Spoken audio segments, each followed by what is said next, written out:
Cyber ठगी के मामले में बिहार देश के टॉप 10 राज्यों में शामिल हो गया है। भागलपुर में भी लोग साइबर ठगी के शिकार हो रहे हैं। पिछले एक महीने में 1 दर्जन से अधिक लोग साइबर ठगी के शिकार हुए। भागलपुर में साइबर ठगी को रोकने के लिए साइबर सेल टीम का गठन किया गया है। साइबर सेल की टीम दिन रात साइबर ठगों पर शिकंजा कसने में जुटी हुई है। कई मामलों में साइबर सेल की टीम को सफलता भी हाथ लगी है। साइबर ठगी से बचने के क्या उपाय किए जा सकते हैं, बता रहे हैं साइबर डीएसपी रोशन कुमार। देखिए, भागलपुर साइबर थाने द्वारा लगातार साइबर ठगी को रोकने के लिए प्रयास किया जा रहा है। सबसे पहले 3 तरीका से हम लोग के पास कंप्लेंट्स आते हैं। एक तो डायरेक्ट लोग कंप्लेन लेके आते हैं। सेकंड एनसीआरबी पोर्टल के माध्यम से, और 1930 पे जो कॉल्स जाते हैं तो वहाँ से केसेस हमको मिलते हैं। तो इस पे हम लोग सनहा करते हैं या उस पर्टिकुलर व्यक्ति से बात करते हैं और किस प्रकार के साइबर की ठगी हुई है उनसे बात करने के बाद जांच उपरांत हम लोग एफआईआर लॉन्च करके आगे प्रोसीड करते हैं। अभी तक की कोई सफलता सर? अभी हाल ही में एक भागलपुर साइबर थाने का केस है 3323, जिसमें लगभग 4.5 लाख रुपए के साइबर फ्रॉड हुआ था। इसमें कुछ पैसे होल्ड भी थे और इसमें सफलता लगी है। हाँ, 3 व्यक्ति की गिरफ्तारी हुई है और 4 मोबाइल जब्त किया गया। क्या अपील रहेगी सर लोगों से? लोगों से अपील यही रहेगी कि डर और लालच से बच के रहें। किसी भी प्रकार के अनजान वीडियो कॉल्स को रिसीव न करें। कोई भी जो एप्लीकेशंस हैं उसको इंस्टॉल न करें, अनजान एप्लीकेशंस को, और ओटीपी वगैरह शेयर न करें। जगदीशपुर थाना क्षेत्र अंतर्गत बलुआचक के मुखिया मुकेश मंडल पर पंचायत के ही सरपंच जवाहरलाल यादव ने 4 दिसंबर को भोज खाने के दौरान जानलेवा हमला कर दिया था। इस हमले में मुखिया मुकेश मंडल के साथ कई लोग गंभीर रूप से घायल हो गए थे। घटना को लेकर रविवार को मुखिया मुकेश मंडल के आवास पर खीरीबांध पंचायत के मुखिया अजय राय की अध्यक्षता में ग्रामीणों के साथ बैठक की गई। इस बैठक में सभी ग्रामीणों ने एक ही स्वर में कहा कि सरपंच और उसके परिवार के ऊपर कड़ी कार्रवाई होनी चाहिए। वहीं मुखिया अजय राय ने कहा कि उनके ऊपर भी कई बार जानलेवा हमला हो चुका है। जिला प्रशासन मुखिया मुकेश मंडल और उनके परिवार को सुरक्षा मुहैया कराए, नहीं तो सभी ग्रामीण मिलकर आंदोलन करने को विवश हो जाएंगे। इस पूरे मामले को लेकर बलुआचक पंचायत के मुखिया मुकेश मंडल ने कहा कि 4 दिसंबर को हमारे पंचायत में ही एक शादी समारोह था, जिसमें भोज खाने के लिए हम लोग गए हुए थे। अचानक से वहां पर सरपंच और सरपंच का पुत्र आया और एकाएक मेरे ऊपर पिस्टल की बट लाठी डंडे से प्रहार करना आरंभ कर दिया। जब तक कुछ समझ पाते तब तक हमें गंभीर चोटें लग गई थी और इसके बाद फोन के माध्यम से एसएसपी और जगदीशपुर थाना को सूचना दिया। सूचना के बाद मौके पर पुलिस पहुंचकर हमें भीड़ से निकालकर जगदीशपुर अस्पताल इलाज के लिए ले जाया गया, जिसके बाद डॉक्टरों ने गंभीर बताते हुए मायागंज रेफर कर दिया। जिसके बाद मायागंज अस्पताल में 4 दिन इलाज चलने के बाद पुनः घर आए, लेकिन अभी भी सरपंच के परिवार के द्वारा हमारे भाई को फोन पर जान मारने की धमकी दी जा रही है। हम जिला प्रशासन और पुलिस प्रशासन से सुरक्षा की मांग करते हैं, क्योंकि यदि हमें सुरक्षा नहीं मिलती तो कभी भी हमारी हत्या हो सकती है। इस पूरी घटना के बाद हमारा पूरा परिवार भयभीत होकर घर के अंदर ही रह रहा है। मैं मुकेश मंडल के घर पे आज सभी ग्रामीण जगदीशपुर के सभी जनप्रतिनिधि बैठक है और इस बैठक में मुकेश मंडल को 2 बार मारपीट करने का काम किया है। एक बार जो मारपीट हुआ था, जो उनके घर पे ही मारपीट किया और पैर हाथ तोड़ दिया। फिर दुल्हा के भी इनके साथ मारपीट किया। बलुआचक के सरपंच साहब वो भी जनप्रतिनिधि है और उनको ऐसा करना ही नहीं चाहिए।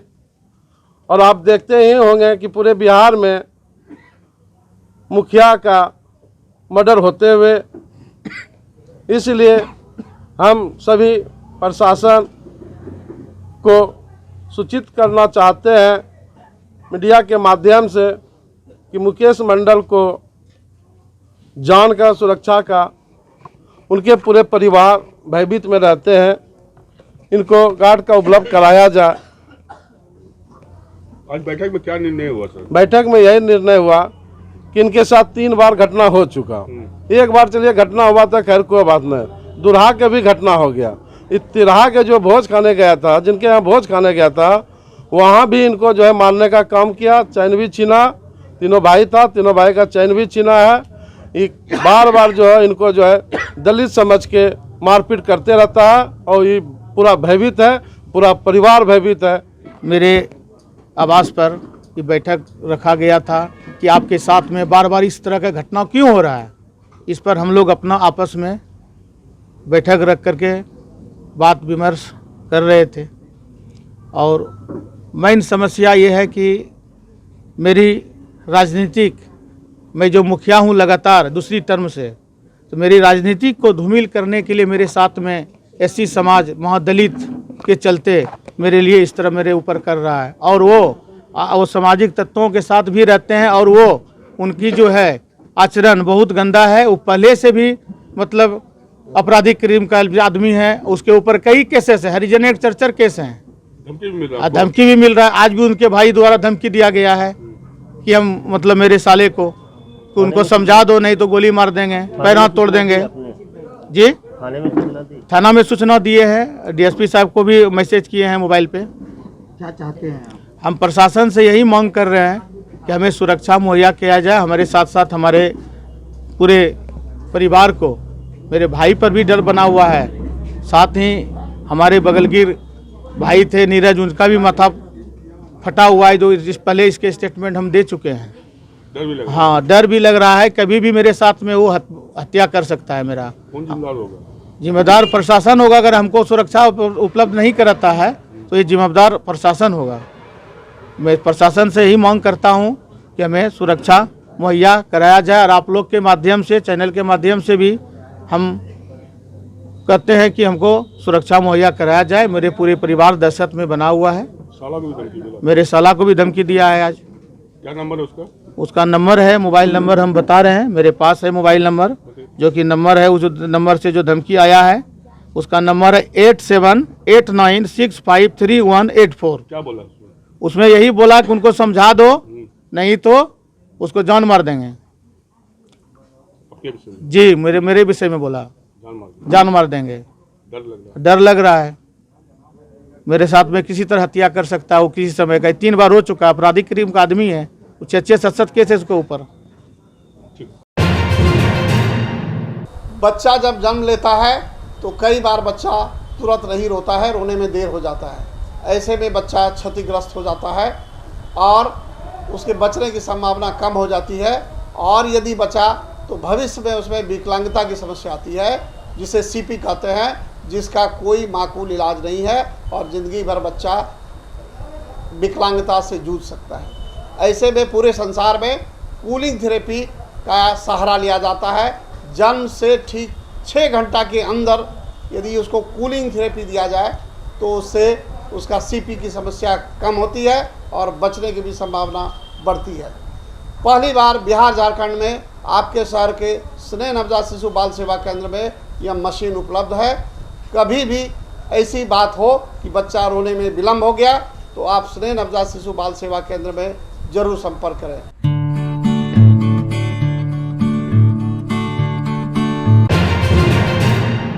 अपनी पारिवारिक समस्या से परेशान एक महिला आत्महत्या के इरादे से घर से निकली और भटकते हुए भागलपुर जा पहुंची। बताया जा रहा है कि अररिया जिला के भरगामा की रहने वाली आशा कार्यकर्ता पूनम देवी अपने घर से निकलकर सुबह 11 बजे भागलपुर के समाहरणालय गेट पर पहुंची और अचानक से बेहोश होकर गिर पड़ी। वहां मौजूद पत्रकारों की नजर महिला पर पड़ी तो कलम के सिपाहियों ने सुध ली। सबसे पहले होश में लाया और उसके बाद उसे खाना खिलाया। इस दौरान महिला की तबीयत बिगड़ने लगी तो टीवी अंग प्रदेश की टीम ने शिशु रोग विशेषज्ञ डॉक्टर अजय सिंह को इसकी सूचना दी। जैसे ही जीवन जागृति सोसाइटी के अध्यक्ष डॉक्टर अजय सिंह को घटना के बारे में जानकारी मिली, तुरंत ही समाहरणालय गेट पर पहुंचे और महिला को लेकर स्वयं क्लिनिक ले गए। पत्रकारों ने घटना की सूचना महिला के परिजनों को दी। इसके बाद अररिया से महिला के पिता, भाई, छोटा बेटा और बेटी पहुंची। जब परिवार के लोग पहुंचे तो महिला ने भागने की कोशिश की और यह कहने लगी कि मुझे वृद्धाश्रम जाना है। जब महिला के पिता ने काफी समझाया तब जाकर महिला साथ जाने को राजी हुई। यह बात सामने आ रही है कि महिला का जेवर उसके ससुर ने अपने पास रख लिया है और जमीन का भी बंटवारा नहीं किया गया है, जिस कारण वो परेशान थी।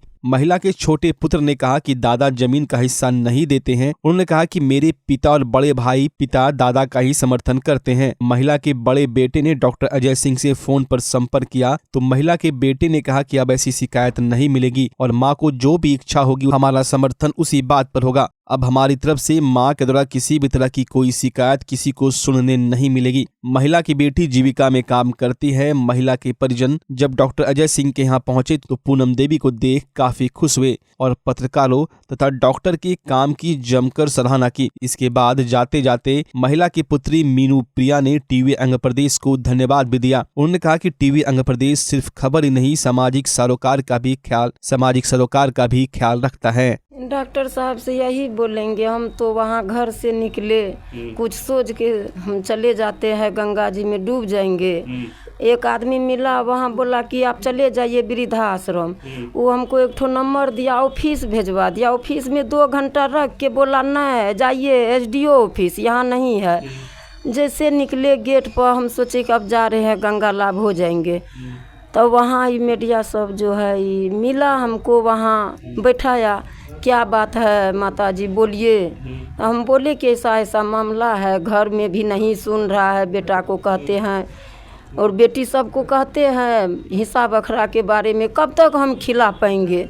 अब मेरा खिलाने का उम्र नहीं है, कोई नहीं सुन रहा, इसीलिए हम आक्रोश से निकल गए। आज 6 महीना से बोल रहे हैं बेटा को जाइए दादाजी से ज़मीन मांगिए और मेरा जेवर है मांगिए। डॉक्टर साहब आए लोग वहाँ पर? हाँ, तब वहाँ जो गए तभी से हमको उठाया, थोड़ा पानी दिया, नाश्ता ला के दिया, चाय दिया। तब डॉक्टर साहब को फ़ोन किया ये अजय सर को। यहाँ से सर अपने से गया, तब गाड़ी पे बैठा के हमको यहाँ अपने एक क्लिनिक पर लाया, खाना वाना खिलाया। तब मेरा घर पे हमको पता नहीं है, मेरा घर पे सर ही फ़ोन कर दिया। फ़ोन करके तब वहाँ से मेरा बेटा को बेटी को बुलाया।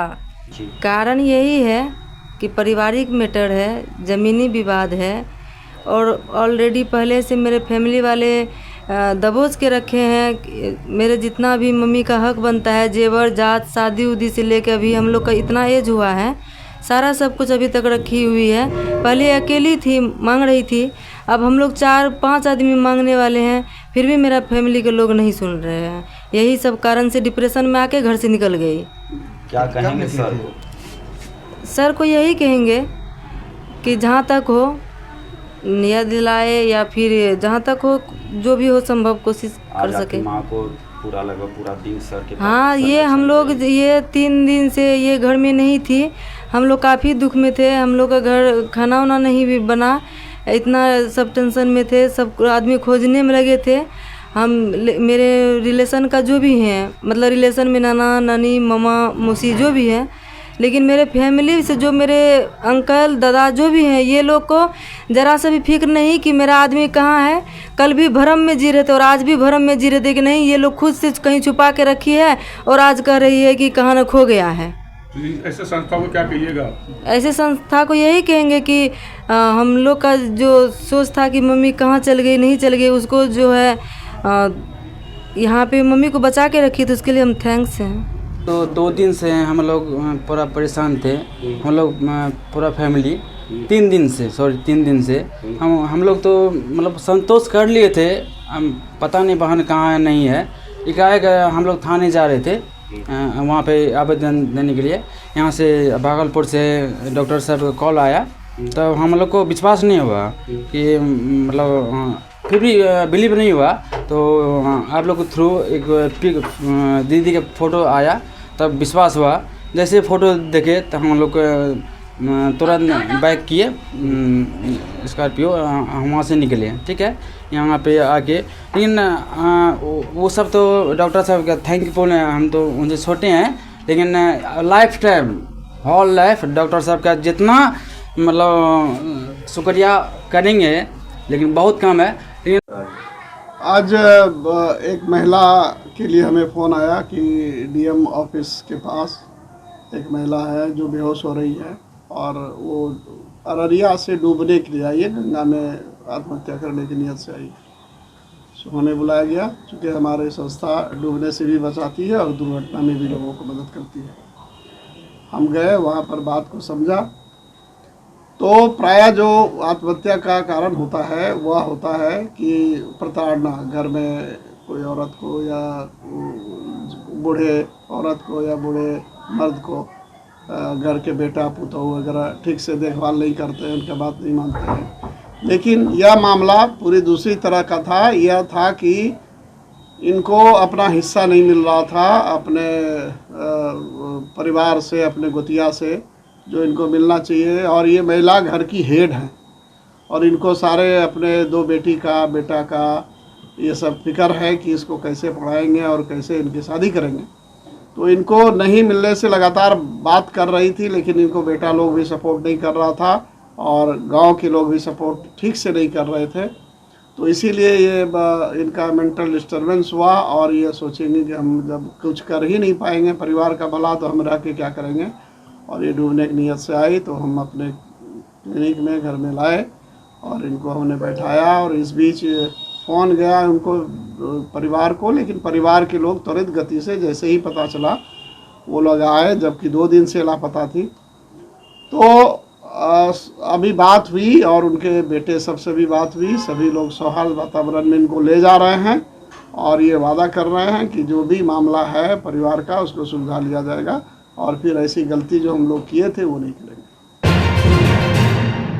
जिला एथलेटिक्स एसोसिएशन के 25वें वर्षगांठ पर 2 दिवसीय एथलेटिक्स मीट का आयोजन भागलपुर के सैंडिस कंपाउंड में 24 और 25 दिसंबर को रखा गया है, जिसके लिए 15 दिसंबर से 20 दिसंबर तक खिलाड़ियों के लिए रजिस्ट्रेशन करने का डेट निश्चित किया गया है, जिसमें 14 वर्ग आयु के खिलाड़ी, 16 वर्ग आयु के खिलाड़ी और 18 वर्ग आयु के खिलाड़ी अपना अपना रजिस्ट्रेशन करा सकते हैं। वहीं भागलपुर एथलेटिक्स एसोसिएशन के खिलाड़ियों ने अपने जिला के लिए 32 मेडल लाए हैं, जिन्हें पुरस्कृत भी किया जाएगा। साथ ही इस कार्यक्रम का मुख्य उद्देश्य है खिलाड़ियों को उनके मुकाम तक पहुंचाना। वहीं एथलेटिक्स एसोसिएशन के अध्यक्ष नसर आलम ने कहा कि यह कार्यक्रम विगत कई वर्षों से चला आ रहा है, जिसमें बिहार के मुख्यमंत्री नीतीश कुमार ने भी खिलाड़ियों के बारे में काफी योजनाएं बनाई हैं। नीतीश कुमार का साफ तौर पर कहना है कि मेडल लो और नौकरी पाओ, इस उद्देश्य से खिलाड़ी भी मेहनत कर रहे हैं और मेडल प्राप्त कर रहे हैं। गौरतलब है कि इस एथलेटिक्स एसोसिएशन में जो जिला स्तर पर अच्छा प्रदर्शन करते हैं उन्हें सीधे राष्ट्रीय स्तर पर खेलने का मौका मिलता है। देखिए, भागलपुर एथलेटिक एसोसिएशन इस साल 25 साल अपना पूरा कर रहा है और इसके तहत हम लोग सिल्वर जुबली को नज़र में रखते हुए जो एनुअल स्पोर्ट्स होता है, पूरा एसोसिएशन इसके लिए अपने स्तर से काम कर रहा है। और जो हम लोगों का एथलेटिक्स का मेन ग्रुप है, अंडर 14, अंडर 16 एंड एबव, सभी बच्चों का रजिस्ट्रेशन का कार्य भी हम लोगों ने निर्धारित कर दिया है, 15 से प्रारंभ हो जाएगा। मुख्य रूप से जो हमारे एसोसिएशन के जितने भी मेंबर्स हैं और जितने भी टेक्निकल ऑफिशियल्स हैं, सभी का मुख्य उद्देश्य है इस एसोसिएशन का कि भागलपुर में जो स्पोर्ट्स का माहौल है इसको पूरी मजबूती से बना के रखा जाए। विगत सालों में भी हम लोगों ने स्पोर्ट्स करवाया है और स्पोर्ट्स के माध्यम से जो हमारे बच्चे यहाँ से चयन होते हैं वो स्टेट लेवल पे सिलेक्ट होते हैं और ऑल इंडिया लेवल पे भी इन्होंने मेडल और प्राइज़ लिया है। और अब तो सरकार का भी है कि स्पोर्ट्स से जो जुड़ेंगे, जो प्रमाण पत्र लाएंगे, उनको सीधी नौकरी में रखी जाएगी। ये भी व्यवस्थाएं पहले नहीं थी। अब लोगों का रुझान इस लेकर के भी बढ़ा है। पहले स्पोर्ट्स को लोग हॉबी समझते थे कि चलो ठीक है, हम एक स्पोर्ट्स साइड से एक हॉबी हमारा है, लेकिन अब तो इसको रोज़गार से भी जोड़ के देखा जा रहा है। तो जो हमारे युवा हैं भागलपुर के, चाहे वो बालक हो या बालिका हो, ये सभी लोग इसमें जुड़ें और जो पुराने गंदे लत हैं, नशा इत्यादि अन्य चीज़ों में जो भटक रहे हैं, तो अनुशासित जीवन इनका जिए। और ये हमारा कार्यक्रम जिला स्तर पर और हम लोगों ने प्रखंड स्तर पर भी आने वाले दिन में प्लान किया है। इसके पहले भी जो हुआ है तो हम लोग इस बार 25वां मना रहे हैं, इसलिए इसको थोड़ा प्रचार प्रसार और लोगों तक पहुंचाना चाह रहे हैं कि एथलेटिक्स की प्रतियोगिता क्या होती है, एथलेटिक्स क्या होता है और इसमें हम लोग कितना आगे हैं, भागलपुर कितना आगे है। तो इसीलिए आज मीटिंग थी। इसमें हम लोग एथलेटिक्स में कई इवेंट्स हैं। इसमें हम लोग ग्रुप भी इसमें है, जैसे कि अंडर 14, अंडर 16 और उसके बाद एबव अभी 16 एबव कर रहे हैं। मिला जुला के गर्ल्स बॉयज़ मिला के हम लोग का 6 ग्रुप है, जिसमें कि 60 इवेंट्स हो रहे हैं। मुख्य रूप से हम लोग का मकसद ये था कि अंडर 14 और 16 कराने का कि ये निडजा में एक गेम होता है एथलेटिक्स में, जो कि किसी भी खेल में वैसा नहीं है कि डिस्ट्रिक्ट लेवल से, जिला से डायरेक्ट हम नेशनल खिला सकते हैं। यही एक इवेंट्स है एथलेटिक फेडरेशन ऑफ इंडिया का कि हम ज़िला के लेवल से डायरेक्ट नेशनल खिलाते हैं। बाकी और सब गेम में क्या है कि हम लोग पहले डिस्ट्रिक्ट खिलाते हैं, फिर प्रमंडली खिलाते हैं, फिर स्टेट खिलाते हैं, फिर जोनल खिलाते हैं, उसके बाद ऑल इंडिया खिलाते हैं। लेकिन ये एक ऐसा प्रतियोगिता है जिसमें कि हम लोग डायरेक्ट जिला से लेकर के हम नेशनल तक खेलते हैं। और इसी की देन है कि नीरज चोपड़ा जो एथलेटिक्स में अभी जो मेडल ओलंपिक में दिया, इसी की देन है। पहला जब हम लोग का नेशनल इंटर डिस्ट्रिक्ट मीट हुआ था उसमें उन्होंने पदक जीता था, नीरज चोपड़ा। तो ये तब लगा एथलेटिक एसोसिएशन को कि नहीं, ये जो है हमारा ग्रामीण क्षेत्र से डायरेक्ट लगा यहाँ पर आ सकता है यहाँ पर। तो ये प्रतियोगिता तो शुरू हुई थी।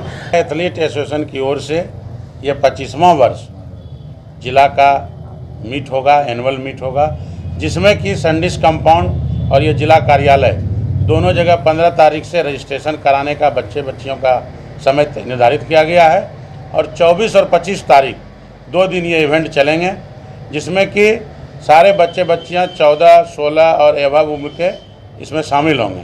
मैं जिला एथलीट एसोसिएशन के अध्यक्ष जी को विशेष रूप से बधाई और शुभकामना देता हूं कि पिछले 16 वर्षों से इस संस्थान को ये चला रहे हैं, इनके अध्यक्षता में चल रहा है। और इनके जो संस्था के सचिव नसर साहब और पूरी टीम, उपाध्यक्ष, सचिव, कोषाध्यक्ष, पूरी टीम का जो सहयोग इनको है और पूरी टीम एक संगठन के तरह एक यूनिटी के साथ इस काम को, इस दायित्व को निभा रहे हैं, तो पूरी टीम को इनकी बधाई और शुभकामना देता हूं।